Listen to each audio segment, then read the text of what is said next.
Welcome. My name is Connie Rivera. I'm the co-managing principal with Fluger Architects, and we have here Helen Ramirez, city manager of City of Brownsville.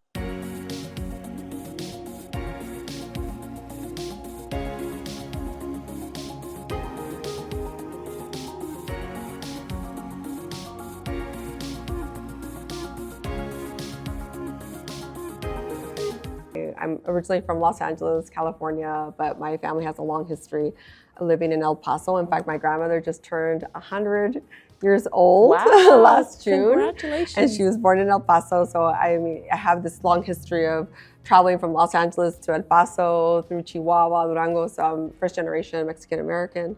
And when I started at California Polytechnic San Luis Obispo, I learned that there was this other discipline there that was urban planning. Mm-hmm. The city manager at San Luis Obispo was actually giving a course, and the city attorney. So it really was an interesting dynamic there, and changed the course. I studied abroad, was one of the few people to really study abroad. I studied history and architecture in Madrid, Spain for a year, and actually would end up meeting my husband there. He's a civil engineer and economist, so wow. Yes. That's pretty amazing. He moved him here, and then we lived in Los Angeles, and then moved to Spain. And I worked in urban planning and in international business development for 10 years in Madrid, and had 3 kids there. Oh, wow. Yes. Oh, and all in Madrid. Came back to Austin, and I was the director of planning and building, and then at one time engineering at the City of Hutto, very fast growing near Round Rock.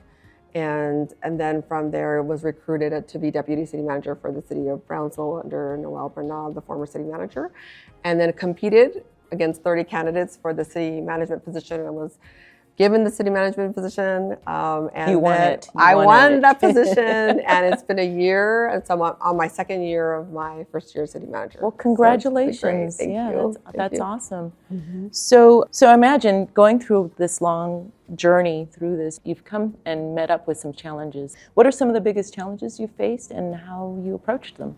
Yes. Well, as you know, it's a very male-dominated profession. I think being a planner, young, as a senior planner in the city of Hawthorne, California, everyone talks about the imposter syndrome. Mm-hmm. And the survival there was that you had to be really, firm. And that wasn't who I am. I'm an extrovert. I'm a very happy person. Yeah. And so to me, it was having to be a different type of person to be able to be taken seriously, and still then being challenged. And the director of planning, Mike Goodson, which is my mentor, really challenged me to say, if you're going to be promoted, you need to pass your AICP. And I'm giving you 6 months to do it, and you get the promotion. And I did it. Wow. But he always backed me. He always supported me. It was also a time of, we were negotiating a big LA Air Force Base project. Became an award-winning project. He pretty much gave me that project. I mean, I was on the negotiation table with some of the best negotiators, even from Harvard or Stanford. I mean, it was a great learning time. I was 29 years old, and at 30, I was offered to be the director of planning. But at that time, you always have to think of who's the mayor in the city council at that time. And, mm-hmm. I wasn't really sure about the mayor. So I said, I'm going to pack up and go to Madrid. And so my husband and I left to Madrid. And in Madrid, it's it can be very male dominated as well. It was a mainly engineering firm, ProIntec. I was the only American, mm-hmm. American Latina woman. Right. I didn't have a Castilian accent, and I had my own dictionary. I created my own dictionary, like my own technical dictionary, because I was writing urban planning codes for Spanish Unifying Development Codes. Imagine. Right. So your Spanish had to be perfect. On point.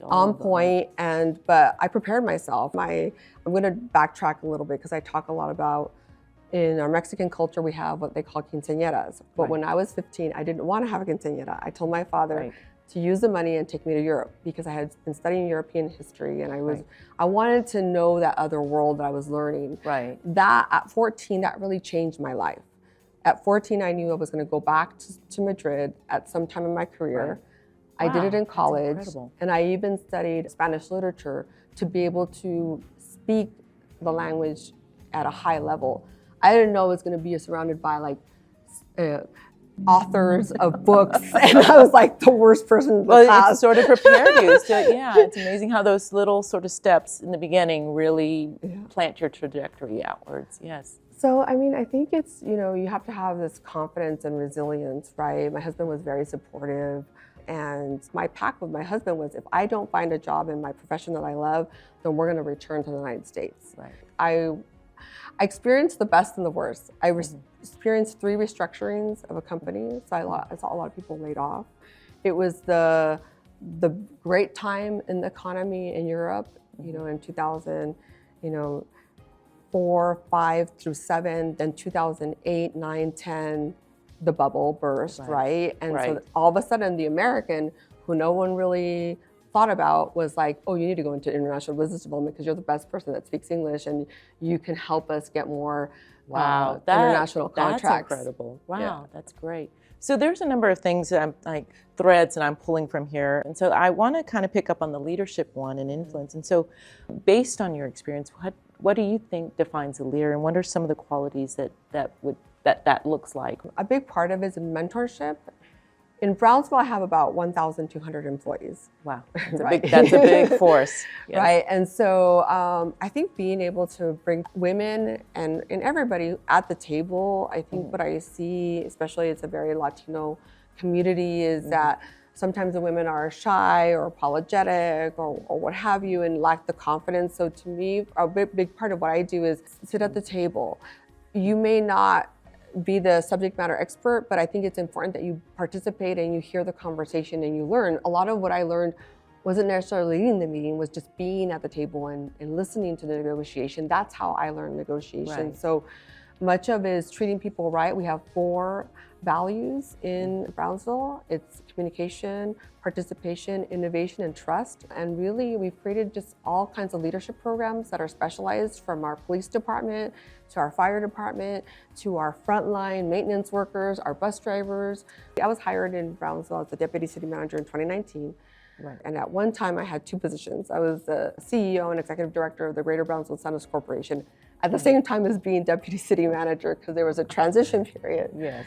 And in that time, we founded Inquieta. Inquieta is a leadership conference for women empowerment.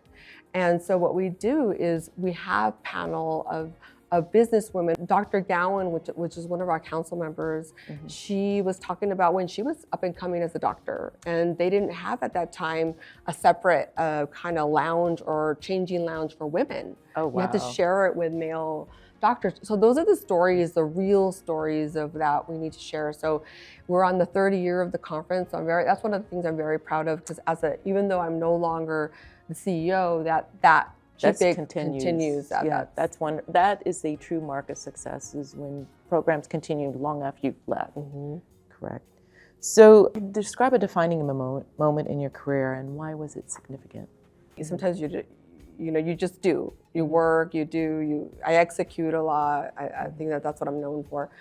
I was taking a business trip, and I was flying, I think from Delhi to Gwalior, like a small city, and I was the only woman on the plane. Oh my goodness. But then you realize, like, wow, here I am going to work on my first project in India, and you could be either scared, or you can say very proud of that moment that, women are breaking through and really leading contracts, to the point that I was offered to be country manager of India. So I'm going to move over to some more fun questions. Okay, good. Yeah. So this one was particularly one of my favorites, because, so if you could choose one song to play every time you walked into a room, what would it be? You may be familiar with Jill Scott, but she has a great song that's called Golden. And it's a very happy song. It's a very, being grateful for life. Sometimes we get caught up in work a lot. Right. And it's really important to just, when I get stressed, one of my best ways to de-stress is be with my kids. I have 2 boys and a girl. He's a 14-year-old, 11, and a 9-year-old. And just hugging them, just having that moment with them of sweetness. And what I'm working on is chilling out, because I'm a go. I have a lot of ideation. I enjoy it. And so when you enjoy it, it's hard to disconnect. Right. But it's so important to do that. Exactly. And so Golden reminds me of like that fun, happy, be grateful and just, listen to a great female, strong voice. And that's what I enjoy. That is wonderful. So just to kind of close this out, what message would you like to leave for our viewers in this Woman to Woman series? Reflect, trust yourself, trust your instinct. Sometimes you're going to have self-doubt. And, doubt can paralyze you. I put my doubt in a box and that box just kind of floats away. And mine always comes back. It floats away, it's gone, wherever it needs to leave. But put it in a box. I mean, we're human. We can experience that fear or that insecurity. Just try. And that's what I always tell our employees. Pilot is my first word. You can pilot anything. And if you fail, you learn, you innovate, you iterate, and you move on.